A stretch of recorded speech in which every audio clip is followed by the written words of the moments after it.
Hey,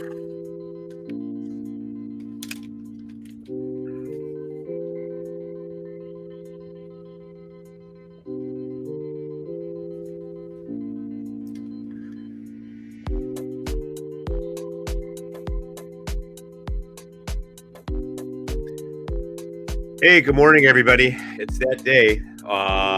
Let's see. It's not quite Wednesday. Yesterday was Monday. Tuesday. Welcome back to Law and Legitimacy. We're here to try to make you think again, or to make America think again, harder than you might think. Interesting little back and forth between Mike and I this morning. You know, we don't actually plan this program. Like, we don't have a programming director, but we usually wake up. Usually before the show. I try to do so, at least not during the show.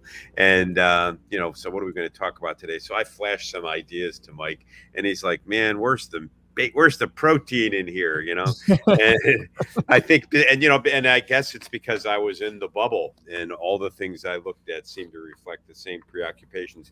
So we'll try to stretch a little bit and get beyond at least our easy comfort zones, because something's got to change in this country, and it's going to start with us, and it's going to start with you. But first, a quick report on Gilligan's Island. I think we'll go to day 40 something or other today. I think 47 or 48. I lose track. Oh, there it is. Yesterday. Who says we don't plan? Come on. Yesterday, well, who planned? You probably got it written down somewhere. Yesterday, the court ruled on the various applications for emergency relief incident to the disclosure last week that the FBI had withheld some information from us in the Biggs case, and the court held that it didn't amount to much, that the disclosures were not violations of the government's discovery obligations, that there were no apparent Sixth Amendment violations or interferences with attorney-client relationships, and he gave reasons for his ruling. There may be a hearing later in the week as to communications between Zachary Rell and his lawyer, and whether the government should have been listening to them. All indications are that's going nowhere. The communications took place on a prison system. Mr. Rell was given notice of the fact that his communications could be monitored, that they weren't confidential, and there's going to be a waiver claim. So it was disappointing. The court also rejected claims that Tucker Carlson's recent disclosures gave reason to hope that there might have been Brady violations. That is, that the government had sat on information and withheld information that it knew to be exculpatory. And, candidly, I think that's right, too. Even with respect to the QAnon shaman, much has been made there about the fact that, Tucker has him prancing around the halls of Congress looking as though he's on a guided tour. And people are saying, wait, isn't that inconsistent with the violent insurrection? It's really not. And what's more, as the government pointed out in pleadings, the defense already had that stuff. So if Chansley's lawyer is going to get on the air and say he didn't see it, that's on Chansley's lawyer.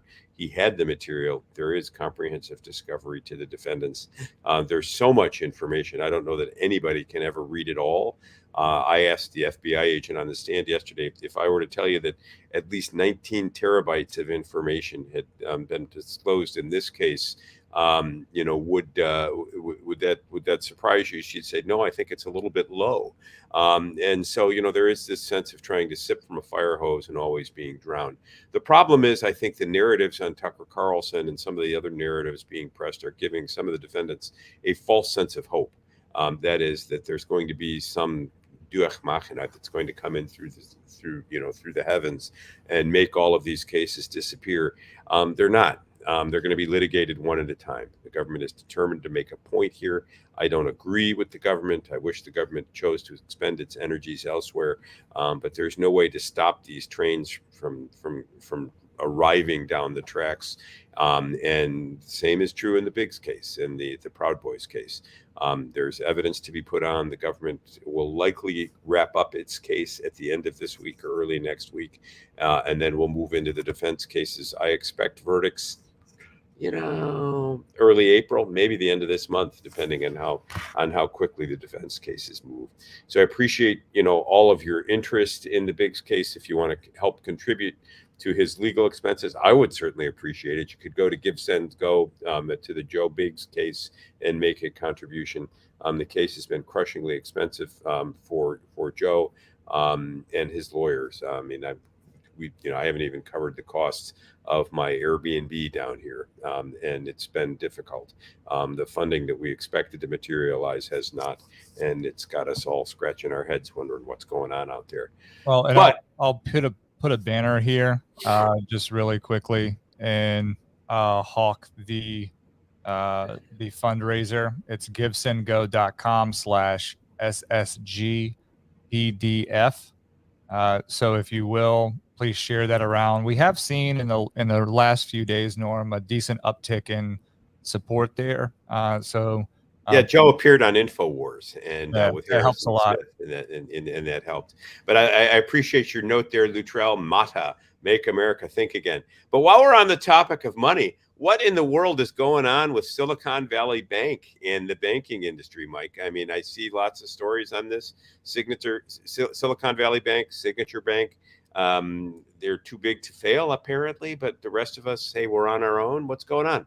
Well, I'm trying to go back to the origins of whatever this bank run is. I think that really is the story here. So for any of our viewers that have perhaps more information than I do or can surmise something more concise than what I'm about to say, it appears as though a Peter Thiel backed fund of some sort, and I think it's Founders Fund, which, Silicon Valley Bank has been used over the years for billions and billions and billions of dollars in transactions for tech-based startups in the Silicon Valley, San Francisco area. So there's not a new player. They're not necessarily a fly-by-night bank.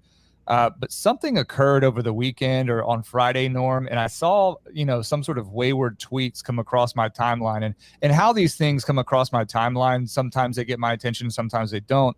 But I was able to remember, this morning and yesterday, like, man, I remember seeing something before this whole meltdown occurred that Peter Thiel pulled all of Founders Fund's money, or whomever is in the Thiel camp, pulled all of Founders Fund's money, Founders Fund being a startup accelerator, something where, money is invested into these various startups and it's held in Silicon Valley Bank. They took all of their liquidity out of the bank and then announced to others that they should do the same over liquidity concerns. And when we say something like liquidity concerns, we're talking about a bank's ability to cash out what's on its balance sheets, right? So you got to break that. So you're more of a financial head than I am. What is a balance sheet and what is a liquidity? And what is liquidity? What is a liquidity concern? In other words, banks make their money by loaning out more money than they have. Let's go back to the original financial crisis that spurred the Great Depression. And what was that? Black Tuesday? Am I remembering that correctly? In 1929, when banks failed and there was a bank run, right, as it's known, all over America.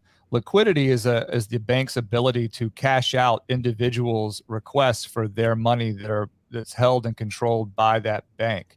And what America realized in that historic event is that banks were unable to meet the liquidity demand, that is the cash demand of its individual banking clients. And there was an insight gleaned by the American population writ large in that moment that banking was somehow not a one-to-one endeavor, right? And that for that reason, there needed to be some oversight mechanism, some accountability to restore faith and confidence and trust in the U.S. banking system. Because, of course, how is it that industry is built if not through debt instruments and loaning out capital for innovation, et cetera? So there was a common interest in fixing that, although, the history with this stuff is really tortured, right? Depending on where you sit, your socioeconomic status, your pedigree, your family history, your own personal experience, your own education, et cetera. You come to this conversation from a different vantage point. What we have here, though, is a modern, what's being heralded as the biggest bank failures in U.S. history. And I'll kind of earmark that to just say that, with inflation, right? I mean, I think that we would need a true real value of money indicator on how big of a failure this truly is. Silicon Valley Bank and Signature Bank are not the legacy banks. They're not the JP Morgans. They're not the Charles Schwabs and the elite The tier. Lehman Brothers. Right. They're not. They're also not the big national brands like I would say BB&T, Truist, maybe as it's growing, but definitely Bank of America, Wells Fargo, etc. So Silicon Valley Bank, Signature Bank, there's something very specific, and they held money that is highly speculative in nature, right? I mean, these are for funding startups and those that don't necessarily have a quote unquote liquidity event in the future that would come from outside of the bank, meaning that there was some sort of maybe public offering to be listed on the public securities exchanges, or some sort of private sale where an existing company would acquire the assets in another deal, right? So these banks deal, in early stage, we'll call it angel investing, venture capital funding, primarily for whatever reason. And where there will be a higher rate of failure of the enterprise. Absolutely. And thus the liquidity concerns are real. I mean, because a bank will take in $5 of your dollars and it'll put it in a deposit, and maybe it'll give you a little bit of interest and not much. And so when you go to the bank and you say, give me my $5, you get it back and you get your interest too. But they may have taken that 5 and lent it to somebody else at an interest in excess of what they're paying you. And so they're using your money to make money of their own. And when in response to the Depression, there were certain instruments created to insure deposits up to a certain limit. So typically the FDIC, the Federal Deposit Insurance Corporation, will insure your deposits in an individual account up to $250,000. So for mom and pop, that's a lot of money. You put that in the bank and you're going to get it back. The federal government's going to cover that in the event that the bank has a run on its deposits. But if you've got more than that, you might be exposed. And thus the fear of a bank run for large depositors. One of the things that caught me, my attention in the Silicon Valley Bank stories is the number of startups who felt that they might not be able to make payroll this week and in weeks to come, because they're, the run on cash on the bank had led so many people to withdraw their deposits that there wasn't enough money in there to meet the needs of customers who were relying on them to process payroll. Now, apparently they've been bailed out by the feds, and this is or they're going to be. What's the story with that? And I see Vivek Ramaswamy had plenty to say about that. He's not in favor of the bailouts. Well, and I agree. I agree with Vivek. I think that we have to be really careful in this moment right now, because again, I go back to what was the precipitating event. What occurred that signaled liquidity shortages, or a perceived shortage of ability to cover payments with Silicon Valley Bank, and why now? I think that's probably the most interesting component of this notion of bank runs historically, Norm, is that at a certain point, information makes its way into the public. But I put on the screen here complete communication control. It doesn't appear to me, Norm, that you or I or any of our viewers or listeners, absent someone who's on the inside, right? It doesn't appear to me that we have the ability to create a bank run, right, from the ground up. Well, I sure don't. If I took all my deposits out, they'd probably say, I'm just talking about communicating and signaling into the market that people should be concerned about this stuff. So it's interesting that we do have a modern bank run, and I'm preoccupied with understanding whose communication matters and whose communication can aggregate to the extent that it hits that inflection point where we will see lines at banks.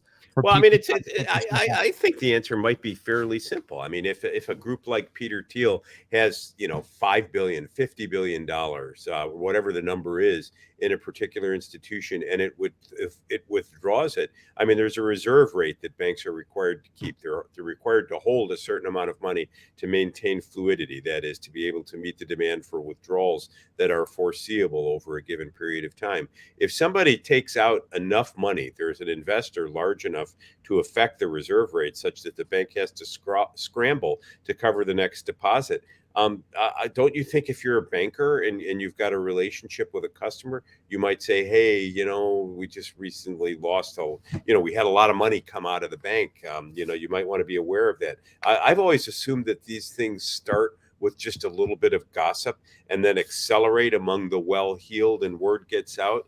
And then once it hits the street, everybody panics. That's been my assumption. I just see it differently, Norm. I think that Tell me how you see it. Yeah, at this level, I think it's something, and I'm way more cynical about it, admittedly. So I don't think that this sort of thing is necessarily organic. It could have been at the end of last week or next week or 3 months from now. As far as the information we have, there isn't an obvious reason that the notion of there being liquidity shortages, was happening now, and now is when it needed to be addressed. With respect to Silicon Valley, there's reporting of the CEO and CFO having pre-planned stock sales, right? I think like 10 or 11 days before the company went under. Wow.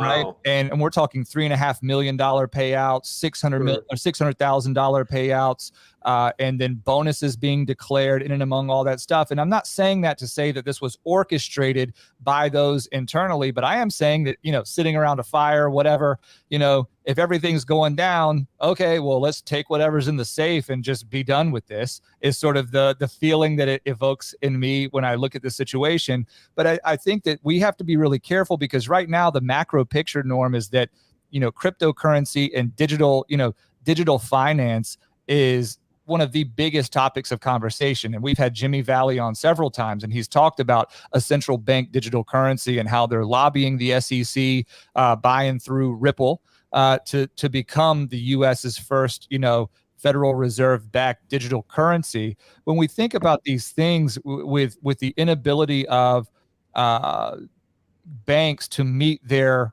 liquidity demands at a moment's notice, there has to be something or someone or an entity that has the ability to effectuate that landslide, because somehow in and among all this, Norm, like we said, Wells Fargo. Well, are you suggesting that Thiel did this deliberately in order to provoke a run? Saying that there is some sort of informational hierarchy that, because I guess separate from something like the coronavirus and our ability to engage with doctors who have the Hippocratic Oath, et cetera, right? And for us to peel back all of these measures that are forced top down for our safety, the banking system embodies an even bigger level of obfuscation, in my opinion, than medicine and science, quote unquote, at the public level. Well, so I'm going to push back a little bit. I think with respect to science, there is an objective reality about things that can be known. There are methods that come to that by which we come to know these things. And in terms of sociology of knowledge, that knowledge is distributed within communities by way of peer review publications, and educational institutions and training. And I may not like the advice I get from a physician, but I don't assume the physician is in it to win it in the same way that I do an investor is. So with respect to Thiel and aggregations of large capital, I think the objective reality there is more a function of financial mass. There are people who have so much money that when they move their money from one place to another, it attracts other money. It attracts attention. Right. It attracts interest rate. It attracts investors. Well, sure. That's different than moving knowledge. And it seems to me that I don't want government regulating knowledge, but I might want government regulating large moves of capital. And so I'm intrigued. Maybe, but maybe not, because I do look at this again from just sort of almost an invisible hand kind of thing. Perfectly competitive markets. Will in the chat says Silicon Valley Bank also stupidly held a lot of 10-year treasury bonds that they bought at the market's peak and had to sell at a loss. It was the 16th largest federally insured bank, so pretty big deal. Right. And I agree with all of that. But what I'm saying is that Silicon Valley was, based on those two facts, kind of garbage as a financial institution, even if it's the 16th largest. We have to pay particular attention to what we ask the government to do, if anything, right now, because what's to stop there being some sort of like bear run on credit unions or regional banks, right? It just seems like this could embody the same thing that we saw with the pandemic, where there was a super roll up of market share by the likes of Amazon and Walmart's and these other big business models, these big national chains. I think this makes the integrity of the financial markets extremely vulnerable if the public starts to ask the government to do certain things, when in reality, this should just be allowed to fail, Norm, in my opinion. Well, yeah. I mean, I wasn't sure. I don't know. I don't know where I was on that in 2008. I mean, I was resentful that some of the larger financial institutions were too big to fail, while the rest of us were left to go into free fall. But I think that to the degree that we all rely upon banks and banking to help manage our lives, the collective or effect of a large failure is difficult.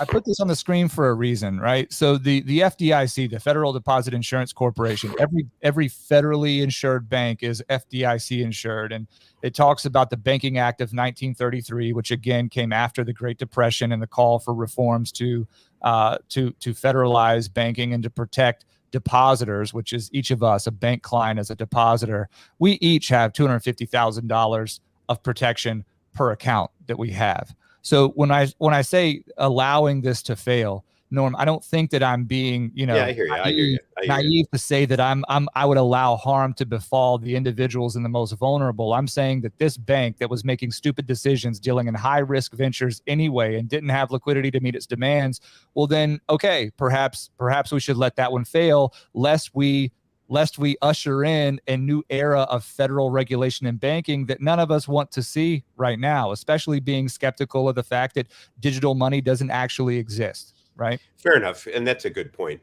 On the topic of digital money, pivoting a little bit, Valley's looking a little bit like a prophet these days. I mean, I see a lot of discussion of central bank digital currency. When we first had Jimmy on, I wasn't even sure I knew what he was talking about. And whether it's going to be Ripple, Ethereum, Bitcoin, or some other instrument, I'm not as optimistic about the prospects of it as he was, because I do think digital currency provides the ability for social credit scoring, and the ability to turn off a person's access to their digital accounts, depending on what they spend and how they spend it. And so, I see, for example, an interest in tracking firearms sales through credit card receipts. And I think how much more effective and easier that would be to do with potential digital currencies and the effect that might have on social control. But anyhow, interesting topic. We'll keep an eye on it. I'm not sure I understand it all. I appreciate your pushing us in the direction of paying attention to this, and paying attention to financial regulation. Well, yeah, I think that if all of this stuff, you can back out of sort of the subject matter specific stuff, and once you get past sort of the what we'll call the legalese or the lexicon that's applicable to the governed stuff, this looks and feels a lot to me like the opportunistic behavior that we saw of bigger corporations during the pandemic, right? Yeah, when businesses were forced closed at an individual state-to-state level, and then big companies began, gobbling up market share. And we still haven't seen the ass end of that, as I'll call it, because we're just a couple of years removed. But it was a huge roll-up of market power, market share, and power, perhaps the biggest in history. And if anybody here watches or listens or reads Adam Townsend, he is at Adam Scrabble on Twitter.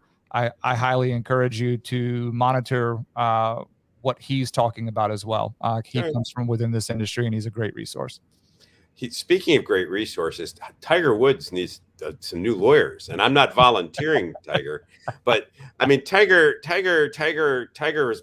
I mean, he should keep that club in his hands and try to keep other things out of it, because every time he seems like he's got a lot of women problems. What's going on with Tiger Woods? And he's being sued for breaching an oral tenancy with a girlfriend. I mean, what? The facts here are really interesting. So if I were a student in law school, I would love to have this sort of this fact pattern in a case to brief for the class. Ultimately, I think the lawsuit or the filing was made in January Now, we don't have any of these source documents. I haven't been able to actually pull those from, because I think this is just a Florida district court, a state court. But what we know is simply this, that Tiger Woods' ex-girlfriend now, her name is Erica Herman. Erica Herman was also, I think, some sort of manager or principal of a restaurant in Florida, in Jupiter, Florida, that Tiger Woods still owns. They were both named as defendants in a civil lawsuit over, I think, a wrongful death. Tiger has since been released from that, and I'm unaware of whether Erica is still involved in that lawsuit. However, they became romantically involved, I think, as early as, 2017. And according to Miss Herman, Tiger and her agreed upon an oral tenancy for a term of 11 years. Oh, that seems rational. Yes. Hi, I love you, and let's agree to live together and give me rights to stay in your mansion for some discernible period. Let's just call it 11 years. Yeah, that's right. So, and I think I think Florida law, as I've read, any contract for tenancy that is going to last more than a year must be in writing. There's sort of a statute of frauds concept. So I think out front there's that issue. But here's what's really interesting. She says that there's 5 years left on this oral tenancy, and she's claiming damages of $30 million. And the facts are something to the effect of Tiger's team, organized this short vacation trip, packed up all her stuff, took her to the airport. And when they dropped her off, they said, by the way, you're not welcome back at the mansion anymore. You're gone, whatever. I think Tiger had also tried to end it a time or two before, and I'm not sure what the facts are beyond that. But ultimately, we've got some additional issues that are creeping in here. So she is subject to an NDA that dates to 2017. And a non-disclosure agreement, right? And she has asked the court to allow her to break that NDA by and through her lawsuit here. Now, the court is going to ask her, why in the world would we allow you to do that? Absent some other alleged wrongful conduct that would, put that subject to our purview. And now she is intimating at some sort of other sort of sexual harassment or other sort of potential claims, even though she hasn't alleged any of those facts in a complaint before the court. So this is becoming a mess. What was a state court issue is now going to rely on a federal, and if somebody in the chat knows the federal law on this, please give me that, and maybe I can find it while I'm going through here. But there's a federal law that would allow her, if her claims are legitimate, to circumvent the NDA and actually. So I know that in the wake of the Me Too movement, there was some discussion about making it possible to. So a non-disclosure agreement is an agreement between two parties that they won't disclose certain facts about their relationship to the world at large. And people were accusing prominent men of using NDAs to bind women whom they'd assaulted sexually to remain silent in exchange for payments of money. And some courts have held that this was against public policy, that these contracts were unconscionable and unenforceable on grounds that the public needed to know about this sort of misconduct. Whether it does or doesn't is beside the point. That was the political moment. We've lived through it. And so there is an exception to NDAs for claims covering sexual misconduct. So it sounds like she's, trying to. I think the federal law is called the Speak Out Law, which allows these kind of NDAs to be voided if there's proof of sexual assault or harassment. So she's now, I think her lawyers are trying to get creative with the way that they're able to arbitrage some level of credibility here, because they know that the tenancy issue is an outright losing issue for them. So I think that they're struggling to make this about something else, which isn't uncommon in these sorts of disputes. Even in unpaid loan lawsuits, it's common that a defendant would try and bog the court down with sort of erroneous issues just to keep the other side spending money and perhaps positioning for a settlement out of court. It all strikes me as sad, and I feel bad for Tiger Woods. I mean, I guess I feel bad for the young woman as well. I mean, but to be living in the public eye such that every romantic failing becomes national news of this sort is sad. But what makes me think of it, I don't know who is it that wrote that song, There Must Be 50 Ways to Leave Your Lover. And I'm thinking, well, maybe it's just 51. You can pack her up, take her to the plane, Joe, but she's not gonna go. I don't know. I mean, we need some new lyrics for that tune. Tiger Woods, we wish you well. This suit bears watching. You were talking about having briefing this up for law students. We wanted to talk before about trying to appeal to law students for special editions of Law and Legitimacy. We need to pursue that idea some more. But this dispute with Tiger Woods and company, and his girlfriend, I should say, raises questions about what contracts are and what contracts should cover and what contractual expectations are, when is a contract or a promise enforceable as a matter of law. And in my mind, it raises the question of whether there should be contracts that, this is the first case I've heard of something like a prenuptial involving a non-marriage. We're going to get involved. You're welcome to come into my mansion and let's make a contractual agreement governing the terms and conditions of our eventual departure from one another. Wow. If you're going to go, don't come. I don't know. Think about how convoluted of a fact pattern it is when you consider that she is in some way related to one of his business, business holdings there in Jupiter. Very strange stuff there. And I find it that, high net worth individuals such as Tiger Woods, they're not immune to these sorts of corner cutting, I guess, on the front end of certain relationships and transactions that manifest as a big problem down the line. So perhaps Tiger could be the beneficiary of some better legal advice. I don't know. And I'm not making a slight to any individual in particular. Perhaps. And we're certainly not looking for the work, so don't call us. I don't know if I'd be able to turn down Tiger's call. But in general, for the law students and those with, I know that we have at least a couple of people who have law students as children currently. Contract, offer, acceptance, consideration. Certain contracts must be in writing, or they are void for unenforceability.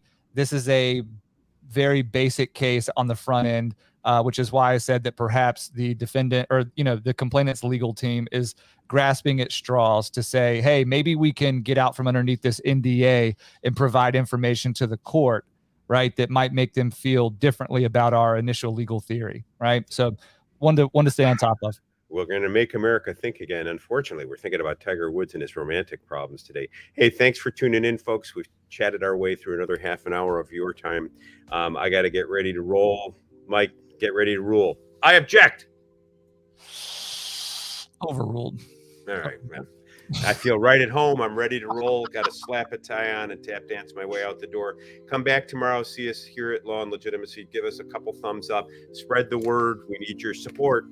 We do indeed. Everybody put a thumbs up on this video, please. And just make it a point this week to maybe share the stream with one person. Just do one person this week, and then, we'll work on next week when next week gets here. We're not Silicon Valley Bank. We'll be around. All right. See you tomorrow. Ciao. Bye.